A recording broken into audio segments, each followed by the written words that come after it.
Surat cyber crime સેલે 1500 કરોડના આંતરરાષ્ટ્રીય trading કૌભાંડના મુખ્ય સૂત્રધાર અલ્પેશ વઘાસિયાને એરપોર્ટ પરથી દબોચી લીધો છે. માત્ર 9 ધોરણ ભણેલો અલ્પેશ દુબઈમાં બેસીને આખું નેટવર્ક ચલાવતો હતો, જે યુદ્ધની સ્થિતિથી ડરીને ભારત પરત ફરતા પકડાઈ ગયો છે. આ ગેંગે સુરતમાં આઈવી ટ્રેડ અને રાજકોટમાં સ્કાય ગ્રોથના નામે ઓફિસો ખોલી રોકાણકારો સાથે કરોડોની છેતરપિંડી કરી હતી. પોલીસે અગાઉ આ કેસમાં અલ્પેશના 4 મુખ્ય સાગીરાતો ડેનિશ ઉર્ફે હેમલ ધાનક, જયસુખ પટોડિયા, યશ પટોડિયા અને અજય ઉર્ફે ગોપાલ ભિંડીની ધરપકડ કરી હતી.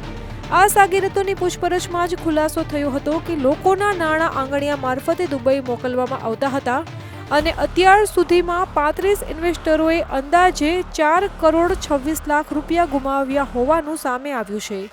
હાલ પોલીસ આ ટોળકીના 1536 કરોડના બેંક ટ્રાન્ઝેક્શનની ઊંડી તપાસ કરી રહી છે.